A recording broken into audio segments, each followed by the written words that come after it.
Hello, you're listening to a brand new episode of Popcorn Podcast with Lee and Tim, where this week we're discussing the MCU's Ant-Man and the Wasp: Quantumania, plus covering off all the latest movie and trailer news.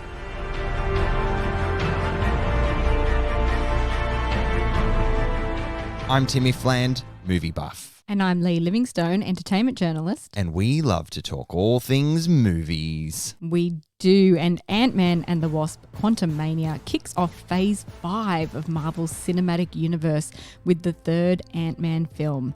Life is good for Scott Lang and his reunited family, Hope and Janet Van Dyne, Hank Pym and daughter Cassie, but their comfy bliss is soon interrupted when Cassie's curiosity sends them all hurtling back into the quantum realm, where they discover strange creatures, a destroyed society, and a menacing master of time. Ant-Man and the Wasp: Quantumania is directed by Peyton Reed, who has directed the previous Ant-Man films in the series, and also, get this, cheerleader flick, Bring It On. Bit random. So random, isn't it?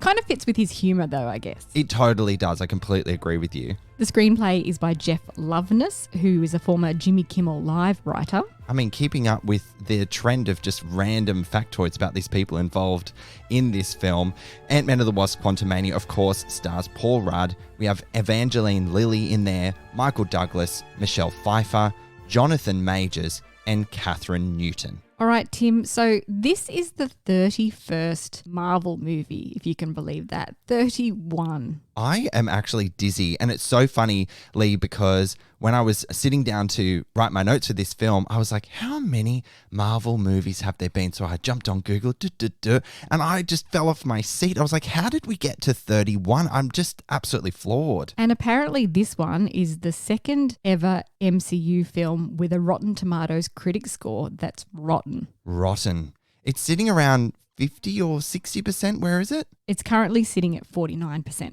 last I checked. Yikes. The only other film in the MCU to get that dubious honour is Eternals, which I disagreed with as well. And I want to challenge that score on this one too. And not just because I'm a fan of MCU, because you know I am. Yes, of course. How much are you going to challenge it? I mean, we'll dive into it, but I'm just curious as to how much further up the Rotten Tomatoes score you might end up, as we discussed. I don't think it was that bad. Oh, okay. There you go. No. There you go. I don't think it was 49% bad either. No. I think that's a little cruel, but I do have my criticisms about it, which we'll no doubt dive into together. So this one sits after the events of Endgame and The Blip, where everyone is taking a bit of a break, having a bit of a breather. We've defeated Thanos. It's all good. But the after effects of that half of life being blinked back into existence means that homelessness is at an all-time high. You know, that's been touched on in a few of the Phase 4 films. But we spend very little time in the real world before it's straight into the action of the quantum realm. Right. It doesn't mess around. We get straight into the action. Probably, I reckon it's within the first 10 or 15 minutes. We're in the quantum realm already. And I enjoyed that. I think that was a good move. We know these characters. We know who they are. We don't need to dive into any more backstory. And I guess we couldn't accept Scott Lang prancing around on Cloud 9 for long because, as we all know, there's a new big bad in town in Kane the Conqueror, which we'll talk about, and he had to face him at some point, and here we are. So all that happy-go-lucky, he's written a book, his family's all together. I mean, that really didn't last long. The story for the creators in this one is not as important here as setting up the beginning of this phase is, and giving audiences a bigger taste of Kang the Conqueror, who is going to be the big bad villain of Phase 5. We actually attended a Q&A screening with Paul Rudd, Jonathan Majors and Peyton Reed when they were in Australia a few weeks ago. And Reed said that what makes Kang so much more intimidating is that Kang has variants, and this Kang is the one they all fear. There's a reason why he's in the quantum realm. Yes, he's a naughty, naughty boy, this Kang. Obviously, the story is once again driven by family and Scott's love for his daughter Cassie, who basically screws it up for everyone, right? Yeah, I mean, there's always someone who fucks up. And I mean, historically, Scott Lang has been a bit of a bumbling idiot. Yeah. I mean, of course, he was redeemed by basically saving the universe. Endgame happened and everyone was saved. I mean, almost everyone was saved because of Scott. So the apple doesn't fall far from the tree, though, with his now 18-year-old daughter, Cassie Lang, who leans into her curiosity, her rebellious nature, and her deep intelligence, which might mask some common sense as to what you should and shouldn't dabble in when it comes to science, time, and space. Can I pose a bit of a philosophical question? The big question that I'm always left with in these films is, do these heroes actually ever leave the world in a better place than they found them? Or do they just spend the whole time fixing what they accidentally broke with their hubris, you know? Look, I don't think it's much of a philosophical question that you're posing me. It's the reality of the situation when it comes to superheroes. You've nailed it. Like, that's what they're doing. Everything is actually quite all right until they try and fix something or consider something else in a different way. And then, you know, all this drama and chaos ensues and they're just trying to pick up their own pieces that left behind. Yeah, they're just cleaning up their own mess, basically. Yeah, that's it. Yeah. Okay, one thing to remember, though, going back to the Rotten Tomatoes critic score and how this film is being received, it's got very mixed reviews. I'm interested to see what the audience score will be once the public starts seeing the film. But one thing to remember is this is the beginning of a new phase, okay? So each phase builds up to these epic conclusions, which sets the bar pretty high. Phase 4 was arguably the most tame, I guess, of all the phase endings. And phase 4 was the shortest, but it ended with this beautiful, emotionally powerful Black Panther Wakanda Forever. Yes. So now we have to start the climb again. We have to start the build again. So we have to start from a lower point. And I think that's what people forget, because we go off this like big epic conclusion and then expect the next film to top it. But of course it's not going to top it, because we're resetting a new phase. And I'd argue this was always going to be a bit underwhelming, simply for the fact that it's, as I said, a reset after a climax. It's the calmer period before we start building up anticipation and excitement again. And I think we just need to adjust our expectations with that in mind. What do you think? Yeah, look, a few things to unpack here, because I know that you are not being an apologist for the MCU in its misfires. I'm not going to go down that road. I feel like you're maybe implying that I am. Yes, well, if you read between the lines, my friend, perhaps.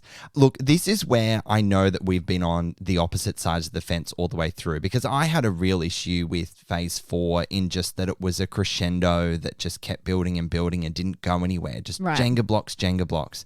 And unfortunately for me, like, the beginning of phase 5 is just another Jenga. I mean, we've had 8 movies in phase 4. Then this is the first of phase 5. Like, we're up to 31 movies now. And I feel that, yes, maybe we do need to lower our expectations, but there's too much world building. There's too much, here's someone new, here's something else, here's the big bad. All forget about that. Let's just introduce you to this, and then next year we're going to do that, and then where are we going? We don't know. Do you know? Can you tell us? That's just what I'm feeling. And the real issue, I guess, with where I'm at with the MCU, and it plays out perfectly, like textbook example of how I feel in this one. Lee, let's talk about retcon storytelling. Okay. Because I feel like with the quantum realm itself, we've been there before. Yeah. Janet Van Dyne was stuck there for 30 years. All of a sudden, we're meant to believe that the quantum realm lives and exists and breathes and is something completely different to what we've experienced before. You know, lines like, "You said there was nothing down here." It's like, yeah, because there wasn't. And now we're meant to believe that, oh, actually, no, Janet has all these secrets and there's this whole world, and just run with us and we'll carry on, guys. But have we seen much of the quantum realm before? Like, Scott kind of flew in there in, was it the first Ant-Man or the second? First. One or the other, yeah. Yeah. But it was so brief. And then he got stuck there for 5 years in our time, but it was only 5 minutes for him. So he didn't really get to see much of it. I feel like we haven't really seen the quantum realm before, so they can do that. Well, based on what we see in this movie, we really have never seen a quantum realm like this. And I'm going to agree with you, Lee. You bring up a very good point. Earth time, he was down there for 5 years, but he was down there for 5 minutes. What can you really explore down there in 5 minutes? I completely understand. But it feels so black and white to what we have seen and experienced before. I like the premise of Janet having these secrets and this double life over 30 years that she hasn't been able to or wanted to relive based on trauma with her family. I get that, but it just feels rather convenient to progress into phase 5 and where we're headed with the MCU. I don't know. I can't get it out of my head. Speaking of Janet and her double life, I guess we'll talk about this a bit later, but Bill Murray's cameo, absolutely irrelevant and useless. Yeah, it was really annoying. What actually. was the point of that? He was just being Bill Murray for 5 minutes and then that was it. I really don't think he was necessary to the story whatsoever. Very, very strange cameo there. Let's talk about the special effects for a second because I think that's where the movie really shines. It jumps straight into the action, as we said, and it's obviously very special effects heavy because this fantastical world exists, in time and space. I found the quality of the CGI and the special effects really, really wonderful and engaging. Yeah, I completely agree. I was actually taken aback by the scale and the scope and the quality of work here because I did go in concerned that given where we were headed with this film, and especially because we get into the quantum realm within the first 10 or 15 minutes, I thought, are they going to be able to sustain the wonder and intrigue of this world? And they absolutely do. This film looks visually gorgeous. Well, when you watch the credits, you see the size of the teams that were working on it. Like it's just pages and pages and pages of CGI specialists, special effects. It's just amazing. Good on them. Movies are getting longer and longer these days. Yes, I know. I'm bringing it up on the podcast again, how long movies are. And, we've been toying around the idea of should intermissions come back? Is that a thing that we should reintroduce into the world of cinema? I reckon there should be an intermission during the credits. Like just going off the back of how many people are involved in certain departments, you need to take a breath before you move into the next department sometimes. Yes. It's wild. Well, it's called a mid-credit scene. That's your intermission right there. Hey, there you go. It's been there the whole time. Yeah, they've turned the quantum realm into a colourful, vibrant world full of fantastical amoeba-like creatures. I guess it takes a leaf a little bit out of Thor, Love and Thunder's visual style. Yeah, and maybe a bit of Guardians of the Galaxy as well. It's deeply inspired by both of those stories and characters and worlds for sure. Let's talk about the characters and performances, shall we? Of course, Scott Lang, played by the effervescent Paul Rudd. Are you blushing, Lee? I can see you blushing. Yeah, big Paul Rudd fans here. He's the accidental superhero who ended up saving the world. And now, of course, he's more sure of himself and he has purpose. He's taken a victory lap, if you will, and become a bit complacent. A bit complacent, that's it. And literally a victory lap at the beginning of the movie. Look, I love Paul Rudd big time. And he's been a real fun injection into the MCU ever since he was introduced back in, I feel like it was 2015.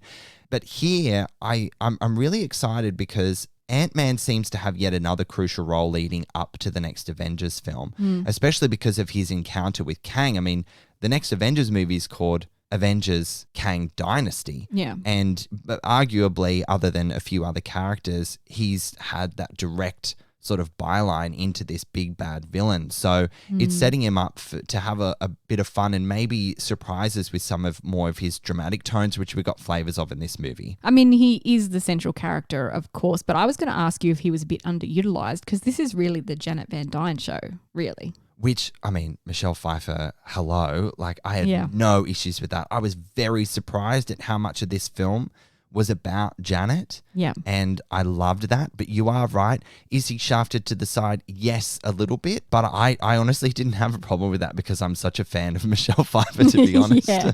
Yeah, I mean, but the central theme of the movie is, again, family and Scott's connection with his daughter, Cassie. It's a family road trip, but quantum, if you will. So that was competing a little bit with the Janet Van Dyne secret show. Yeah, I think this is another thing to discuss in that the story does juggle a lot of themes and plots. I mean, for most of the movie, you're following Lord of the Rings, The Two Towers sort of narrative where characters get split off and you're following their own journeys. Yeah. Obviously, don't think it succeeded as successfully as Peter Jackson and his team did, but it is balancing a lot of balls up in the air for sure. I did love seeing Michelle Pfeiffer in more of an action role. Yes. She gets some stunts, doesn't she? And she's 64 years old. I loved it. Everyone else is just along for the ride.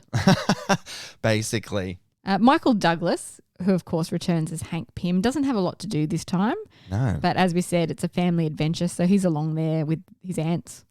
He loves his ants, doesn't he? He loves his aunts. He's such an ant guy. God. Yeah, he was. And I mean, did he have much of a purpose in this movie? Not really. He was a footnote. He looked like Michael Douglas was having quite a lot of fun with what he was given to do as well, Yeah. which was nice. I mean, I liked how they elevated Michelle Pfeiffer so much, and then Michael Douglas was kind of just doing some wacky shit in the corner of the frame every now and then. It was quite fun. Some wacky shit. I love that.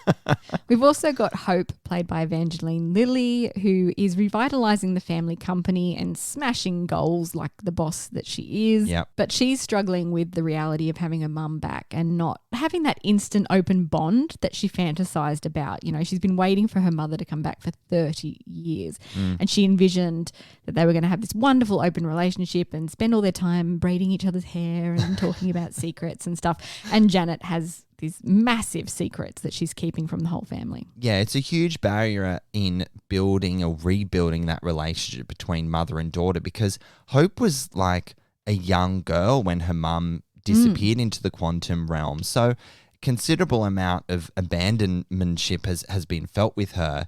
And so you do feel that sort of that struggle that Hope is having, thinking that she's rebuilding this relationship with her mum, yet she's been holding all these secrets that ultimately put the whole family in danger, and they have no choice but to work together. So that family dynamic is quite interesting in this film in multiple layers. We've also got Jonathan Majors making his return as Kang, although a different Kang, I believe, than what we saw in Loki. Yes, because that was a variant, and this is another variant I of think so, Kang. yeah. So it is a different Kang, you're right. Jonathan Majors does make a thrilling villain, although you don't really get to feel how seriously dangerous he is in the performance until towards the end, when that real viciousness and brute force comes out, which for most of the film I felt he was a bit overhyped. Oh God, yeah. I mean, especially like when we sat in on the Q&A, Jonathan Majors was saying how he brought himself on set with hype music, like Kang is here sort of thing. And it's interesting you say that, you know, he was quite one note for about 80% of the movie until he got a little cranky at the end. And I was like, but I didn't get the vibe of this guy coming on set with big hype music, because he was very conserving his energy. He was intimidating, but I didn't really feel scared of him. I think that's a creative choice in the performance too, because they say, you know, that this Kang can experience every timeline all at once, beginning and end of time. He knows everything that's going on. So how do you convey someone like that who has so much going on inside his brain? And I guess the route that they went down was that he's a bit more conservative. Which I guess is unsettling, knowing how powerful from a knowledge and insight perspective that he is, that he can just walk around and be super calm at all times. But hear me on this one, like maybe I'm going in the absolute ridiculous territory, which I tend to go. But so a formidable villain, ?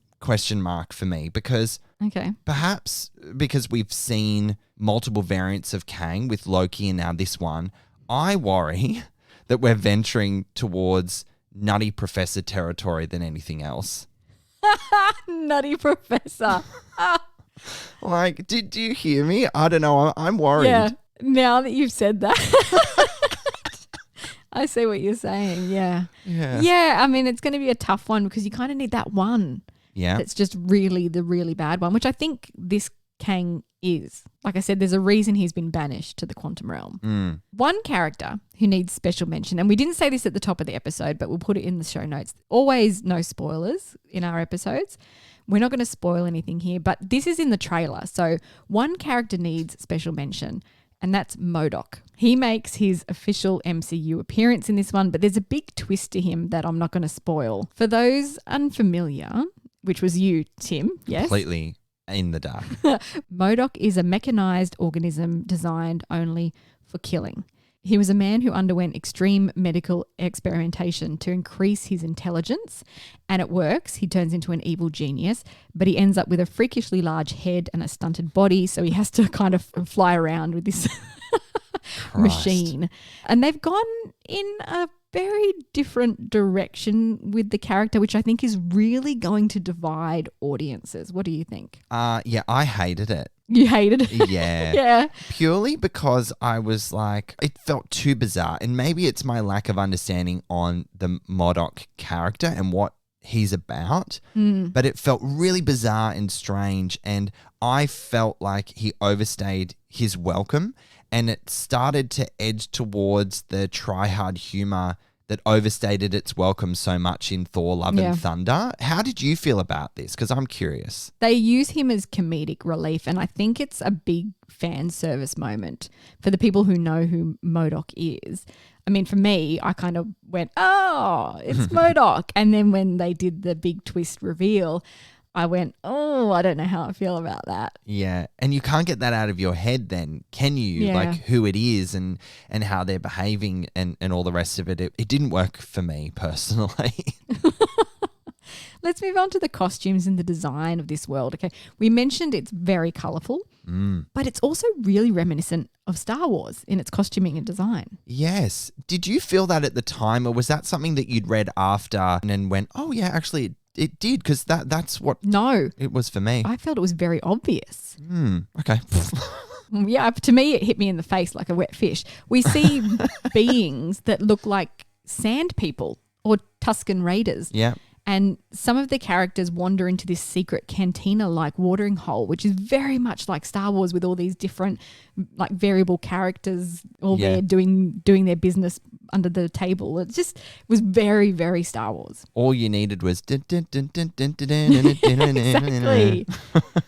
So you're saying that this has been talked about at length? Do they deliberately take inspiration from Star Wars? Oh, I don't know if they took inspiration from, but people that I've read online have felt that it was inspired by Star Wars, and with what you've listed out, it seems like a wet fish in the face, quite obvious, which is a nice homage, because it basically does play out like, for lack of another thing to say, it does play out like a Star Wars movie. Like it feels like they're in space having an adventure and running around with different creatures and trying to, beat a baddie. So I can totally see the inspiration in more ways. Just one more thing on the design, which I really appreciated. Obviously, we've mentioned that the CGI is quite heavy and very impressive, as you would expect from an MCU movie with such a budget as these films hold. But I really appreciated the attention of the art department in building out really tangible, real sets for the actors to play in, which might sound odd when you've watched the trailer and you're seeing how much is CGI, but a lot of it is they're in those spaces, and it adds a really interesting aesthetic layer, which I really loved. I think Kang's costume as well was really interesting. Yeah, I don't know about that. No? What are your thoughts on it? I thought there were too many layers to it. I thought, is he trying to be a Scotsman with the kilt, or is he trying to be a baddie with the cape, and what's with the glowing helmet over the face thing? I don't know. It didn't seem to gel together for me in terms of all the parts. Right. Okay. It looked a bit out of place, do you think? Well, I mean, maybe on purpose. Yeah, well, in the design of his costume, they've taken inspiration from, I think it's called the Celestium, like the timeline waves that we've seen before. And there was a lot of that in his costuming and his little ship that he crashed into the quantum realm with.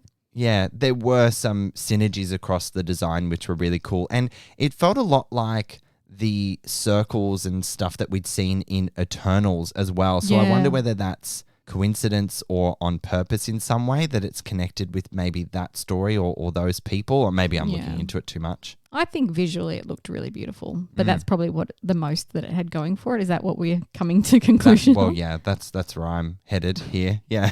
Tell me more. Wrap up. Okay. So phase 5 of the MCU has stumbled out of the gate with this one. The biggest takeout for me was that while watching it, I didn't feel any great sense of excitement. And as I walked out, I had already moved on. This is a growing trend with MCU films for me, and it's sad. Just like a character in the film explains, I have holes, so does the story, and you are left with a generic MCU film masked as an Ant-Man film, used as a vessel to set up even more context before anything happens. This has been going on for some 8 films and countless TV shows now, and I'm just a little fed up, Lee. Yeah. Is the beat ever going to drop? I'm going to rate Ant-Man and the Wasp: Quantumania 2.5 popcorn kernels. Well, there you go. I guess with phase 4, we didn't talk about this before, but Spider-Man No Way Home was kind of the pinnacle of phase 4, and it was right in the middle of it, wasn't it? Yeah. It was just thrust in there, blew everyone away, made a whole bunch of money, and then we kind of just go off into mediocre territory again. That would have been a good ending to phase 4, I reckon. Completely agree. All right, Lee, what's your wrap-up of Ant-Man and the Wasp?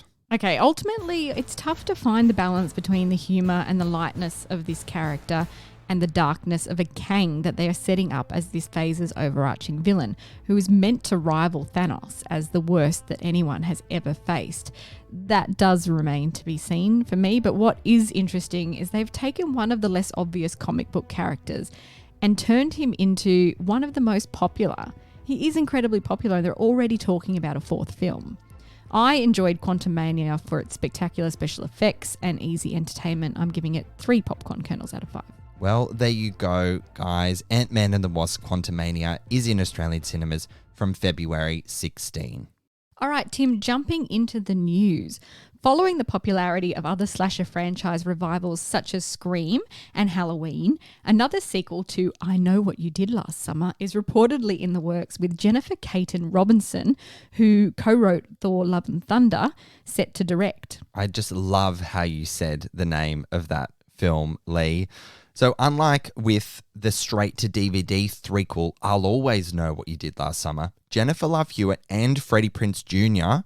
are expected to reprise their roles from the original and its sequel, I Still Know What You Did Last Summer. How good is that? Yeah, it's good that they're coming back. It makes sense. So it's too early in development for any details about the film, but apparently Sony were reportedly blown away by the story pitch from writer Leah McKendrick. So watch this space. Watch this space. I just hope she doesn't lean too far into her Thor Love and Thunder co-writing and also is not too inspired by how the David Gordon Green Halloween franchise came to a head. Jesus Christ. All right, fam, we just have to talk about the Fast X trailer that dropped this week. Now, this film is actually the first chapter of a series 2-part finale with Fast and Furious 11 as the final installment. So, what are we in for with this part 1 finale, Lee? Well, okay, over many missions and against impossible odds, Dom Toretto, played by Vin Diesel again, and his family have outsmarted, outnerved, and outdriven every foe in their path. Now they confront the most lethal opponent they've ever faced, played by Jason Momoa. He's a terrifying threat that emerges from the shadows of the past, fueled by blood revenge. He's determined to shatter this family and destroy everything and everyone that Dom loves. Forever. Yeah, riveting. Jesus, how dramatic. I mean, speaking of retcon storytelling, like with the MCU, it's like, oh, there's been this big bad here all along that has planted all these seeds of destruction throughout. Well, what did we think of the trailer, Lee? Because, you know, this film reportedly cost US $340 million to produce. Oh, my Lord. That is a lot of coin. It's no surprise though, right, with how many actors are in this franchise and the pay packets they must be taking home. Yeah. I will say I'm really excited to see Jason Statham back in this franchise. Yeah, me too. He's been welcomed back in. Yeah, but Dwayne Johnson is definitely still on the out. And apparently Vin Diesel is trying to get Gal Gadot back into the franchise because she featured a couple of films ago, which would be huge because she's had a massive career ever since her time in the franchise. Didn't she die in the franchise? Oh, well, people have died in Fast and Furious and they've somehow found a way to bring them back, so I'm not worried. Yeah. I was really excited about the trailer. It's full of energy, it's full of driving, it's full of stunts. It's giving us a taste of what we love about Fast and the Furious. That's right. And I can see every dollar of that $340 million on screen, that's for sure. Yes, in smashed cars. Yes, that's it. Maybe they need some tips from Michael Bay because when you spoke to him, he gets given cars to smash up. So I wonder if that's the situation with Fast and Furious. So Fast X speeds into Australian cinemas in May. We don't have long to wait. Not long at all, Lee. Well, on to the next epic trailer of the week. We finally got the first trailer for DCEU's The Flash. I can't wait to talk about this one with you. Now, let's go to heads around first. The plot of this one, because it is promising to be quite the ride indeed. So the tagline reads, "Worlds collide in The Flash when Barry Allen uses his superpowers to travel back in time to change the events of the past. But when his attempt to save his family inadvertently alters the future, Barry becomes trapped in a reality in which General Zod has returned and there are no superheroes to turn to." Oh, shit. Oh no. Oh, no. That is, unless Barry can coax a very different Batman out of retirement and rescue an imprisoned Kryptonian, albeit not the one he's looking for. Ultimately, to save the world that he is in and return to the future that he knows, Barry's only hope is to race for his life. Now, I know you were kind of avoiding watching this trailer because I told you they give a lot away. I wonder what they're keeping for the film, because we see Michael Keaton's Batman, which was speculated, of course, and we knew he was going to be in there somewhere, but he seems like he's got a really prominent role. Yes, which excites me to no end, Lee. It does, but they've really given us a lot in this trailer, don't you think? Yeah, I completely agree. And I lasted, well, when was Super Bowl day? That was Monday our time. I think I lasted 2.5 days. And I was like, no, I've got to throw this trailer on. Because I did say, I was like, nah, I'm not going to watch it. I'm nervous. I don't want to. I was like, oh, all right, let's just throw it on. I just can't. FOMO was too fucking real for this one. We've been wondering a long time about this film because obviously there's a lot of behind the scenes controversy with Ezra Miller and then all the changes with the DCU leadership and James Gunn taking over. It felt like this film was just going to be a mess that they just kind of sweep under the rug. But now with the trailer, everyone is just salivating and can't wait for it. Yeah, I mean, James Gunn himself, and I mean, he serves out his own Kool-Aid, I guess, so take this with a grain of salt, but he has said it's one of the best superhero movies ever made. So he's excited, and it is being used just to remind you listening that this is going to serve as the universe reset of the DCU. So a lot's going to go down in this one, and it's then going to set us up for what's to come. One thing that bugs me that's a little nitpicky is in the trailer, okay, we get two Barrys. So we get past Barry and future Barry that's traveled back to the past, working together. And he constantly refers to himself as Barry. Now, if you were going to meet yourself and you're sitting there talking, there's no one else in the room, do you use the name? Do you know what I mean? Like, would you be like, oh, Tim, what are you talking about? Like, you'd just be like, what are you talking about? Well, I mean, okay, this has just popped into my head. That is a very good question. But I'm wondering, wouldn't you be curious to know what it would be like to talk to yourself and use your own name in that context? Wouldn't you just be like, I never get to say Tim because that's my name. I don't speak to myself in the third person. So now who's being a Flash apologist? Okay, touche, my friend. Touche. The Flash will race into Australian cinemas in June. Okay, Lee. Actor Tim Allen dropped a bombshell on Twitter announcing his return as the voice of Buzz Lightyear in Toy Story 5. The actor tweeted... Mic drop. Yeah, mic drop, right? "See you soon, Woody. You are a sad, strange little man and you have my pity. Off we go to a number 5 to infinity and beyond." I feel like you're going to have some strong opinions about this. Of course I do. Because Toy Story, you love Toy Story. I utterly adore Toy Story. It is one of the best trilogies of all time. Toy Story, Toy Story 2, Toy Story 3. That's, in my opinion, where this franchise should have ended because it was just so perfect. We got Toy Story 4, which was a nice movie. It was very well made. But we didn't need it. And then now we're getting Toy Story 5. I'm like, there's more endings than The Lord of the Rings, The Return of the King at this point with this franchise. That's the second time you've referenced that movie. I love it. Now, look, there's been no indication whether Tom Hanks will return as Woody, but Alan's tweet does seem to imply that Buzz and Woody will reunite. And with the backlash of Chris Evans being cast as Buzz in Lightyear, it would be an ill-advised move to recast the voice of Woody. I think so, alongside Tim Allen's Buzz. They need to get them back both. Yeah, read the room, Disney. That would just be an utter disaster if they got like Colin Hanks as the voice of Woody instead of Tom. So Disney CEO Bob Iger confirmed the news, adding there would also be sequels in the works for Frozen and Zootopia. And I quote, "We'll have more to share about these productions soon, but this is a great example of how we're leaning into our unrivaled brands and franchises. The big announcements, though, come as Disney is expected to slash 7,000 jobs in a huge cost-cutting exercise among its 100-year celebrations. Kind of takes the shine off the excitement of these announcements somewhat, doesn't it, when you know what's going on behind the scenes? It really does. I mean, what a exciting time for Disney to be celebrating 100 years. They've got some big things planned, and then it's diluted by 7,000 people losing their jobs. It's so unfortunate. We are thinking about all those people that have lost their jobs, and yeah, the shine has really been rubbed off. Yeah. It's like, look over here while we're doing this thing over here. Yeah, it's a complete PR mastermind stunt for sure. Anyway, moving on. In some really exciting casting news, Emma Corrin will play the villain in Deadpool 3. Frigging love this. Now, it is currently unknown what that villain will be, with details on the plot being kept under wraps, as you can imagine. But what we do know is that it will be the first Deadpool film officially set in the MCU, with Sean Levy directing. Before we move on, what do you think of the casting of them as a villain? Because we've seen Emma Corrin in The Crown, obviously, and My Policeman recently. They played Princess Diana in The Crown. So not particularly a villainous role, is it? No, this feels like a real left turn for them as a character choice. I'm excited for them.